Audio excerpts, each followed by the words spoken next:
Bien-aimés, nous nous saluons au nom puissant de Jésus. Nous, l'apôtre Marcel Momat, Église évangélique Mancaché, ministère, nous sommes dans notre émission à l'heure du salut qui passe toujours sur notre chaîne YouTube. Soyez bénis et soyez rassurés. Si vous n'êtes pas rassurés, faites un travail. Soyez rassurés que vous avez le salut. Et le salut, nous l'avons en Jésus. Le salut, ce n'est pas l'argent que vous avez. Le salut, ce n'est pas les maisons que vous avez construites. Le salut, ce n'est pas la femme que vous avez épousée. Ce n'est pas les enfants qu'elle vous a donnés. Ou les maris que vous avez. Ou les enfants qu'il vous a donnés. Le salut, ce n'est pas la renommée. Hein? Ce n'est pas les postes qu'on occupe. Le salut, ce n'est pas l'apôtre que je suis. Le salut, ce n'est pas le pasteur que vous êtes. Le salut, c'est avoir Jésus dans sa vie.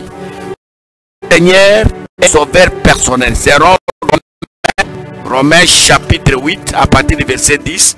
La Bible dit, c'est en croyant du cœur, c'est en confessant à la bouche que nous parvenons et au salut et à la justice. Sans Jésus, nous sommes foutus. C'est que Jésus va mourir doublement. Ils vont mourir et physiquement et spirituellement. Et vous savez, leur finalité, leur vie finale, c'est le fait éternel. Quand nous lisons les choses, nous croyons que c'est le mensonge. Mais je vous dis, c'est la vérité. Bien-aimés dans le Seigneur, j'aimerais qu'on retienne ceci. Ceux qui ont Jésus, il faut mourir une seule fois. C'est le corps ici qui va mourir, le corps physique. Mais spirituellement, ils vont vivre. Il y a une bonne vie où coule le lait et le miel. C'est pourquoi soyez rassurés que vous avez le salut. Deuxième chose, c'est une exhortation. Ayez toujours le temps de méditer la parole. Parce que notre foi est nourrie par la parole. Et les gens qui méditent la parole sont transformés chaque jour. Chaque jour, ils vivent la transformation. Il y a des écailles qui tombent. Il y a des choses qui tombent dans leur vie. La troisième des choses, ayez des femmes et des hommes qui aiment la prière. Le diable nous malmène, le diable nous combat. Il y a des événements surnaturels qui peuvent nous surprendre. Vous quittez chez vous, vous allez à boulot, vous rencontrez l'accident dans la route. Un piège que le diable vous a tendu. Et ces pièges sont déjoués uniquement par la prière. C'est pourquoi, bien aimés, nous devons toujours prier. C'est pourquoi ce matin, cette nuit, tout dépend de l'heure à laquelle vous me suivez. C'est notre chaîne YouTube. Soyez bénis. Vous êtes enceinte, que Dieu protège le fruit de vos entrailles. Vous avez besoin d'avoir la maternité, que Dieu ouvre votre ventre. Soyez bénis, que la semence arrive chez toi au nom de Jésus. Vous n'avez pas le boulot, que Dieu crée une opportunité. C'est le Dieu des opportunités, qu'il vous donne un bon travail. Bien aimé, vous voulez voyager, vous voulez aller faire des études en dehors du pays, que Dieu fasse un miracle. Vous avez des problèmes à l'église, que Dieu vient la stabiliser. Je prie au nom de Jésus. Dans votre famille, il y a un païen, il y a un sorcier, un occultiste, quelqu'un qui a l'image de Goliath. Que Dieu saisisse son cœur et que cette personne soit transformée. Vous avez des projets à réaliser. Je prie au nom de Jésus que Dieu mette sa main, selon qu'il est écrit, le cœur de Rome est rempli de projets, mais seuls les desseins de Dieu se réalisent. Que les desseins de Dieu dans vos projets se réalisent au nom de Jésus. Alors aujourd'hui, j'aimerais qu'on parle avec vous d'un petit thème. Dieu s'intéresse à ceux qui s'intéressent à lui. Hein? Dieu s'intéresse. Dieu il est comme un homme. Hein? C'est comme vous là. Vous vous intéressez aux gens qui s'intéressent à vous. J'ai déjà vu des gens prendre l'avion, aller dans notre pays, un autre pays, une autre province, aller pleurer quelqu'un qui n'est pas membre de sa famille. Il prend, non, celui-là, je dois aller l'enterrer. Pourquoi? Parce que la personne s'intéressait à sa vie. J'ai déjà vu, bien aimé dans le Seigneur, les gens souffrir pour les autres.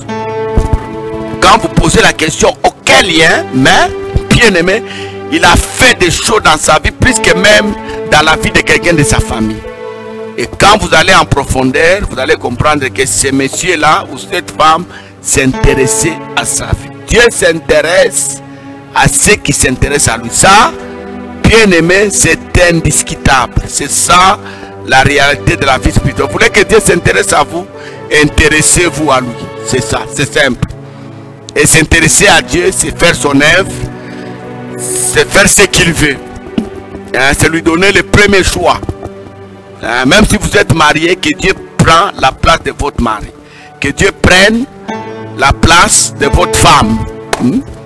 Même si vous travaillez, que Dieu prenne la place de votre patron. Ne négligez pas le travail, car c'est une bénédiction que Dieu vous a donnée. Travaillez normalement, mais dans ce travail, que Dieu soit le maître. Faites comme Daniel, hein? Pendant qu'on a dit que dans ces contrées, que personne n'adore Dieu, seulement le roi, hein? Daniel à Babylone, lui il a dit non, non, moi, je vais adorer les dieux. Donc que Dieu prenne la première place. C'est ça, s'intéresser à lui. Lisez un peu ceci avec moi. Luc, chapitre 7, le verset 5. Je lis la parole au nom de Jésus. Car il aime notre nation et c'est lui qui a bâti notre synagogue. C'est ce monsieur ici, bien aimé dans le Seigneur, qui envoie les gens aller voir les maîtres. Aller les voir. Un centenier, son serviteur auquel il était attaché, tombe malade. Hein? Donc, même les centeniers étaient attachés. Il s'intéressait à son serviteur parce que le serviteur s'attachait à lui. Il tombe très malade. Et quand vous lisez la Bible, c'était une maladie qui pouvait le conduire à la mort. Alors les centeniers, ayant entendu parler de Jésus, bien aimé dans le Seigneur, il envoya quelques anciens des Juifs. Il dit allez les voir, hein, s'il peut venir guérir son serviteur. Alors ces anciens, les envoyés, ils arrivèrent auprès de Jésus. Ils adressèrent d'instantes supplications, hein, disant il mérite que tu lui accordes ça, un maître. Vous savez, même nous les pasteurs, il y a des fidèles pour qui si nous prions, nous demandons à Dieu, Seigneur, il mérite que tu lui donnes ça. Je vous dis la vérité, je suis pasteur, ça fait beaucoup d'années. Il y a des gens où nous prions d'une manière la passagère, hein, Seigneur, mais il y a d'autres personnes, quand on te dit il est malade, tu peux même gêner. Tu peux faire même une nuit de prière, tu peux aller même à la montagne. Tu peux même faire prier toute une église. Tu dis, allez, prions pour tel, il est malade. La personne qui s'intéresse à vous, vous allez vous intéresser à lui. Et Dieu, c'est comme ça, c'est pareil. Il n'y a pas de calculatrice pour ça. Retenez ça. Vous voulez que Dieu s'intéresse à vous, intéressez-lui à lui. C'est simple. Et s'intéresser à lui, c'est faire ce qu'il vous demande de faire. Il y a des choses que Dieu nous demande de faire à travers des prédications, mais il y a des choses que Dieu nous demande de faire à travers notre conscience. Lui-même, il entre à nous, il nous parle, il nous dicte des choses à faire, il dit fais. Mais parfois nous résistons. Dieu a parlé, mais nous résistons, nous refusons de faire. Écoutez ce qui s'est passé. Hein? Quand les anciens parlent à Jésus, ils disent quelque chose. Il dit, il aime notre nation. Il aime notre nation. Hein? Chers citoyens, aimez votre nation. Hein? Chers politiciens, vous qui gouvernez le pays, aimez votre pays. Tout ce qu'on vous demande, on ne demande pas autre chose. Si vous aimez votre pays, vous allez voir que les choses vont mieux marcher. Et le synagogue que tu vois, c'est lui qui a construit. Bien aimé dans le Seigneur, j'aimerais vous dire à quelqu'un, quand Jésus a entendu ces choses, Jésus s'est allé avec elle. Hein?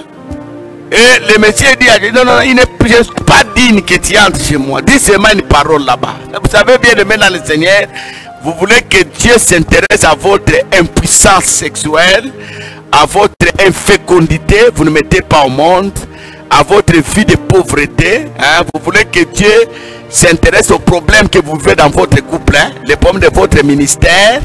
Vous voulez que Dieu s'intéresse aux problèmes de votre nation, intéressez-vous à lui. La Bible dit, errez la nation dont l'Éternel est Dieu. Si nous tous aujourd'hui, nous nous intéressons à Dieu, Dieu ne va pas rester muet là où il est. Il va descendre, il va trouver des solutions solides pour notre pays. Est-ce que quelqu'un m'écoute? Bien aimé dans le Seigneur, si l'église entière s'intéresse à Dieu, vous faites des œuvres, chers pasteurs, dans vos serments, vos prédications, vous ne parlez que de Dieu. Ne nous parlez pas de vos vestes, de vos voyages au Canada, dit parle-nous seulement de Jésus, cela nous suffit. Même là où il est, va dire, en tout cas, ce pasteur s'intéresse à nous, hein, à moi. Comme il s'intéresse à moi, lui aussi. Je vous dis bien aimé dans le Seigneur. Hein? Vous savez, il y a des politiciens qui jouent avec nos églises. Vous savez ça? C'est pourquoi moi, je suis très sérieux avec les choses de Dieu. Hein? C'est difficile qu'un politicien entre dans l'église ici, qu'on lui donne la chair, qui nous raconte des histoires.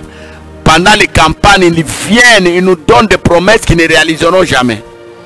Un politicien peut vous promettre même le ciel. Il n'a jamais accepté Jésus-Christ dans sa vie, mais il vous promet qu'il va vous donner le ciel.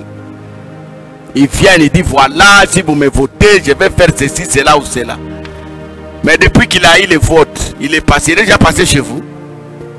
Hein? Est-ce que vous allez encore passer? Quand vous voyez dans sa voiture, regarde ailleurs. Bien aimé dans la vie, il faut toujours s'intéresser aux gens qui s'intéressent à vous. Et ça, c'est l'évangile. Jésus s'intéresse, même à l'église. Vous êtes membre à l'église, apprenez à vous intéresser de Dieu. Dieu a des problèmes. Dieu a des problèmes. Battez-vous pour résoudre les problèmes que Dieu a. Vous savez que Dieu a aussi des problèmes. Les problèmes de Dieu, c'est quoi? C'est les instruments de l'église. C'est la vie des serviteurs de Dieu. C'est la vie des veuves, des opprimés, des orphelins, des malades qui sont dans des hôpitaux, des malades qui sont en prison. Vous rencontrerez Dieu chaque jour avec un problème. Il n'y a pas que vous qui avez des problèmes. Le Dieu de la Bible aussi a des problèmes. Si vous vous intéressez à résoudre ces problèmes à lui, Dieu aussi fera que vous puissiez trouver des solutions à vos problèmes. Dieu ne s'intéresse, et je vous dis bien aimé dans le Seigneur, les centeniers qui aimaient la nation, qui a fait bâtir les synagogues, lorsque le bruit est arrivé dans les oreilles de Jésus, Jésus ne s'est pas résigné. Hein? Il n'est pas resté sur place, il s'est levé. Ne viens pas toquer chez moi seulement quand tu as des problèmes. Ok? Viens toquer chez moi aussi quand moi j'ai des problèmes. Et ça, c'est la Bible. Hein? C'est la Bible. C'est pourquoi nous disons toujours, c'est un conseil que nous donnons. Je crois dans une de nos vidéos, on a parlé de ça. Il faut garder des relations. Les gens que tu as connus pendant que tu n'avais pas de nom, continue à les honorer, à les respecter pendant que tu auras les noms. Il y a déjà, s'ils sont élevés, ils vous oublient. Quand il faut une chute libre, ils commencent à vous chercher. Les amis de circonstances, il faut les éviter. Intéressez-vous à des gens, même dans les ministères. Hein? Il n'y a que moi, si vous venez chez moi, papa, je vais prêcher, donne-moi la chair. Ok, passe prêcher. Mais les jours que je viens dans ta ville, tu te caches. Tu ne m'acceptes pas. Donc il n'y a que toi qui peux venir prêcher chez moi. Il n'y a que toi qui as la parole à me donner. Moi, je ne peux pas venir prêcher chez vous. Dans la vie, intéressez-vous. Même nous les pasteurs, vous les fidèles, intéressez-nous à nous. Et nous allons vous intéresser et s'intéresser à vous. Et vous serez bénis. Soyez bénis encore chez vous. Soyez bénis encore dans vos projets. N'oubliez pas de vous abonner. N'oubliez pas de cliquer là-bas des notifications. N'oubliez pas de partager. Partagez la vidéo. Et cette fois-ci, je t'exhorte. Partage cette vidéo et tu seras béni au nom de Jésus. Amen.